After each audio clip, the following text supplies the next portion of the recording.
কেউ যাতে পেশি শক্তি ব্যবহার করে ব্যালট বক্স ছিনতাই করতে না পারে, ওয়ার্ডে ওয়ার্ডে গ্রামে গ্রামে আপনাদেরকে সতর্ক থাকতে হবে। এই ভোট হবে দিনের আলোতে, রাতের আঁধারে নয়।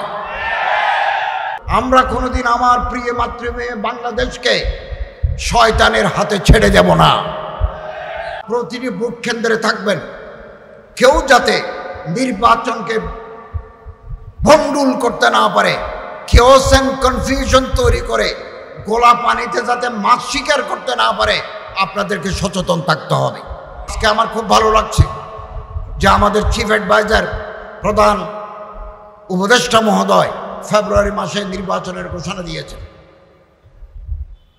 গত বছর 8ই আগস্ট যখন আমরা দায়িত্ব নিই, তখন দেশের সরকার ছিল না, পার্লামেন্ট ছিল না। হাইকোর্ট বলেছে এটা অন্তর্বর্তীকালীন সরকার দিয়ে দেশ চালাতে হবে। তারাই আগামীদের নির্বাচন দিয়ে নির্বাচিত প্রতিনিধিদের হাতে ক্ষমতা হস্তান্তর করবে। বহু সংকট, বহু বিপদ, বহু শঙ্কা আমরা অতিক্রম করেছি, আলহামদুলিল্লাহ। আপনারা প্রতিটি ভোট কেন্দ্রে থাকবেন, কেউ যাতে নির্বাচনকে ভণ্ডুল করতে না পারে, কেওস এন্ড কনফিউশন তৈরি করে গোলা পানিতে যাতে মাছ শিকার করতে না পারে, আপনাদেরকে সচেতন থাকতে হবে। নির্বাচন যাতে অর্থবহ হয়, সুষ্ঠু, শান্তিপূর্ণ, অংশগ্রহণমূলক হয়, সরকারের এজেন্সি সচেতন থাকবে, সজাগ থাকবে। আপনাদেরও সজাগ থাকতে হবে। সরকার সজাগ আছে, আপনাদেরও সজাগ যদি থাকতে পারেন, তাহলে আগামী নির্বাচন ইনশাআল্লাহ জনগণের কাছে, বিশ্বের কাছে গ্রহণযোগ্য হবে। আমরা একটা নতুন গভর্নমেন্টের কাছে ক্ষমতা হস্তান্তর করতে পারব। তাহলে কনস্টিটিউশনাল কন্টিনিউটি, সাংবিধানিক ধারাবাহিকতা দিয়ে আমরা অগ্রসর হব। এদেশ আমাদের সবার, আমরা এদেশকে মহব্বত করি। জুলাই বিপ্লবে এদেশের কৃষক, ছাত্র, শ্রমিক, মেহনতি মানুষ প্রাণ দিয়েছেন, জীবন উৎসর্গ করেছেন, আলেমরাও করেছেন। এদেশে বহু আলেমের বুকের ভিতরে গুলি, বহু আলেম শহীদ হয়েছেন, বহু আলেম পঙ্গু হয়েছেন। আমি গত 3 মাস আগে আমার চিকিৎসার প্রয়োজনে থাইল্যান্ড গেছি। অ্যাম্বাসেডর আমারে বললেন যে একজন জুলাই যোদ্ধা হাসপাতালে শহীদ হয়ে গেছেন, আপনি যদি আসেন। তো আমি গেলাম, ওনাকে নিয়ে হসপিটালে গেলাম, তার লাশ দেখলাম, হিম গড়ে তার লাশ দেখলাম, তার জন্য দোয়া করেছি। তার মা এবং বোনের সাথে দেখা করেছি, সান্ত্বনা দিয়েছি। জানলাম যে কে, বললো যে সে দর্জি, টেইলার, কিন্তু হাফেজে কোরআন হয়ে এই স্বৈরাচার বিরোধী আন্দোলন সে মাঠে নেমেছে এবং এখানে শহীদ হয়ে গেছে চট্টগ্রামে। একথা মনে রাখবেন, দেশের উপর কোনো দুর্যোগ যদি নামে, আলেম, ওলামা, হাফেজ, কারীরা ময়দানে নেমে তার মোকাবেলা করেন। অতীতেও তারা করেছে, আগামী দিনেও করবে। আমরা কোনোদিন আমার প্রিয় মাতৃভূমি বাংলাদেশকে শয়তানের হাতে ছেড়ে দেব না। আপনাদের সচেতন থাকতে হবে। জুলাই বিপ্লবের শিক্ষা, এই যে সুযোগ এনে দিল, আজকে আমাদের মাননীয় প্রধান উপদেষ্টা মহোদয় ঘোষণা করেছেন ফেব্রুয়ারিতে নির্বাচন হবে, এবং আমরা চাই এই আগামী ফেব্রুয়ারি নির্বাচন হবে free, fair, impartial and inclusive, সুষ্ঠু, শান্ত, সমৃদ্ধ। এবং আমরা ইতিমধ্যে লেভেল প্লেইং ফিল্ড, প্রত্যেকের অধিকার, নির্বাচন করার যে অধিকার, সুযোগ আমরা নিশ্চিত করব। আপনারা নির্বিঘ্নে আগামী ফেব্রুয়ারি মাসে ভোট দিতে পারবেন, এবং এই ভোট হবে দিনের আলোতে, রাতের আঁধারে নয়। এটা রিমার্কেবল ভোটিং সিস্টেম আগামীতে আমরা করব। কেউ যাতে পেশি শক্তি ব্যবহার করে ব্যালট বক্স ছিনতাই করতে না পারে, ওয়ার্ডে ওয়ার্ডে গ্রামে গ্রামে আপনাদেরকে সতর্ক থাকতে হবে। আমরা চাই এ দেশের মানুষ যাদেরকে ভোট দিবেন তারাই ম্যান্ডেট প্রাপ্ত হয়ে আসবেন, আমরা তাদের হাতে ক্ষমতা হস্তান্তর করে দেব।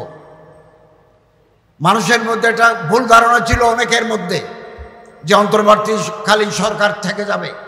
আমরা প্রথম দিন থেকে প্রস্তুত ছিলাম যে একটা পরিবেশ, সাধারণত বিপ্লবের পরে আমাদের অর্থনীতি ছিল ভঙ্গুর।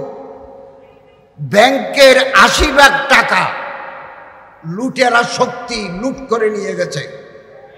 80% টাকা ইন্স্যুরেন্সের টাকা নাই। ব্যাংকগুলো তারল্য সংকটে, ব্যাংকগুলো মুমূর্ষু অবস্থা। আমরা যখন গত বছর ৮ই জুলাই ৮ই আগস্ট দায়িত্ব নিই, তখন ব্যাংকের রিজার্ভ ছিল $20 বিলিয়ন। এই 1 বছরের ভিতরে আমরা $31 বিলিয়ন রিজার্ভে মজুদ রেখেছি এবং একটা সাউন্ড ইকোনমিক সিস্টেম আমরা দিয়ে যাচ্ছি। আইন শৃঙ্খলা পরিস্থিতি আমরা চেষ্টা করেছি। 16-17 বছরের জঞ্জাল 1 বছরে পরিষ্কার করা যায় না। একটা বিশেষ দল নিজেদের লোক ঢুকে দিচ্ছে সব জায়গায়, তারা প্রজাতন্ত্রের কর্মকর্তা কর্মচারী হয়ে গেছে, অন্য মানুষ আসতে পারে নাই। এগুলো পরিষ্কার করতে সময় লাগবে। আমরা আশাবাদী আগামী দিনে যারা আসবেন তারা জনগণের পালস অনুধাবন করে দেশকে উন্নতির পথে এগিয়ে নিয়ে যাবেন। আমি আলহামদুলিল্লাহ আমার মন্ত্রণালয়ের অধীনে